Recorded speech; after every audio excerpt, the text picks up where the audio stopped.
And hello there again, RosterWatch Nation. It's your friendly neighborhood trash man.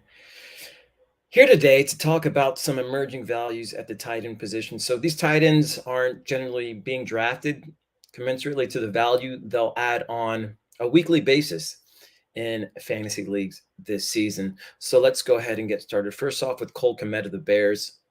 We tend to adhere to the third year doctrine when it comes to tight ends. The third year doctrine, in actuality, is a theory that tight ends generally don't come into fantasy relevance until their third year in the league. Byron's pulled all the data on this, so get at him if you're curious.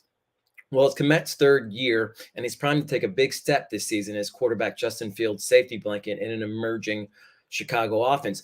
Kmet finished the 2021 season as 12th in tight end receptions with 60 and 9th in tight end targets with 89. So even a moderate increase in those categories to bring him into every week fantasy starter territory.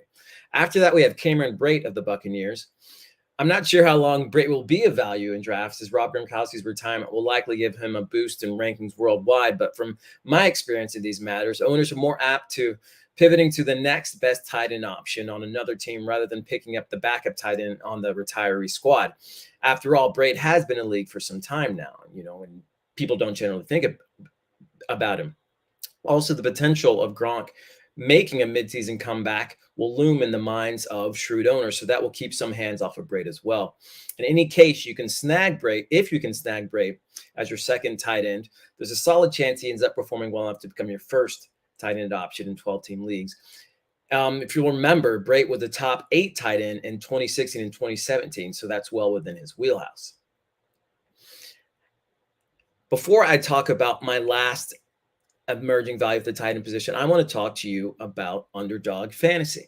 The NFL draft season is underway, and you can already draft in 2022 fantasy leagues on Underdog Fantasy to win cash prizes.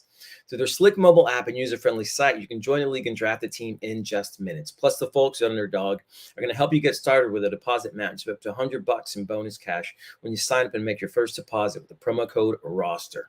So just visit UnderdogFantasy.com, the App Store, or the Google Play Store. Sign with the code ROSTER, that's ROSTER, and Underdog will double your first deposit up to $100. That's Underdog Fantasy, promo code ROSTER.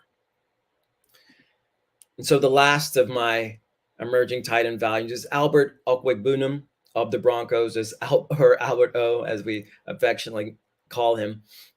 With Noah Fant moving on to Seattle, Albert O slides permanently into the top tight end slot in Denver that he occasionally found himself in last season. Alberto ended the year with 33 catches for 330 yards and 2 touchdowns with Teddy Bridgewater under center. But this time around, he gets to be on the other end of Russell Wilson's passes. Yes, he'll have a lot of competition for targets, but Alberto is a size-speed problem for defenses, and will be used as a hybrid wide receiver tight end, according to Broncos head coach Nathaniel Hackett.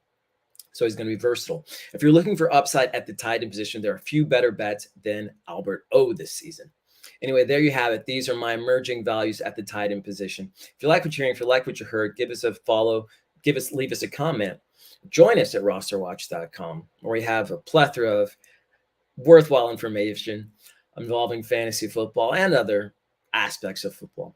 Anyway, this has been the Trash Man on behalf of RosterWatch.com. Until next time, be ready.